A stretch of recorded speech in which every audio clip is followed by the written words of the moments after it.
বলেন সুবহানাল্লাহ। নবী করিম সাল্লাল্লাহু আলাইহি ওয়াসাল্লাম সাহাবায়ে কিরামদেরকে ডাক দিয়ে বলতেছেন, সাহাবীরা তোমরা যেই জায়গার মধ্যে মাহফিল সাজিয়েছো, আমি জানতে চাই তোমরা কি জন্য এই মাহফিল সাজিয়েছো। সাহাবায়ে কিরাম নবীজিকে ডাক দিয়ে বলতেছেন, ইয়া রাসূলুল্লাহ, ইয়া হাবিবাল্লাহ, নবীজি আমরা এই মাহফিল সাজিয়েছি দুইটা কারণে। কথা বলেন কয়টা কারণে? আরো জোরে বলেন কয়টা কারণে? দুইটা কারণে। এক নম্বর কারণ হলো সাহাবায়ে কেরাম নবীজিকে ডাক দিয়ে বলতেছেন, এক নম্বর কারণ হলো আপনি নবীজিকে আমরা রহমত হিসেবে পেয়েছি, এই কারণে আমরা এই জান্নাতের বাগান সাজিয়েছি। জোরে বলেন সুবহানাল্লাহ। আরো জোরে বলেন না সুবহানাল্লাহ। আমরা নবীজিকে রহমত হিসেবে পেয়েছি কি পেয়েছি না? আরো জোরে বলেন পেয়েছি কিনা? কারণ আমার আল্লাহ পাক রব্বুল আলামিন কুরআনুল কারীমের মধ্যে জানিয়ে দিয়েছেন, ওয়া মা আরসালনাকা ইল্লা রাহমাতাল লিল আলামিন। জোরে বলেন আল্লাহু আকবার।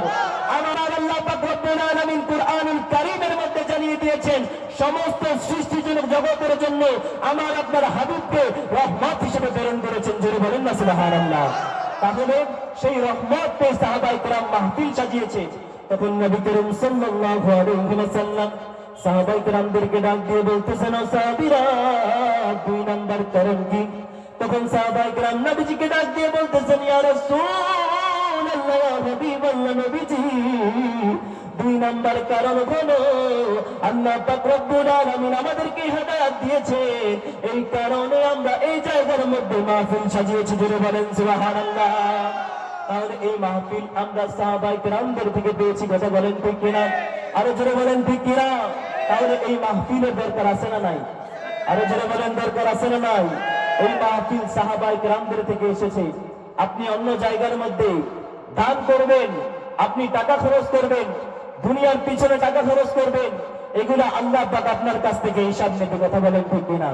আর আপনি যদি এই জান্নাতের বাগানের জন্য দান করতে পারেন, আপনি যদি মসজিদের জন্য দান করতে পারেন, এই হিসাব আল্লাহ পাক থেকে আপনি নিতে পারবেন। জোরে বলেন সুবহানাল্লাহ।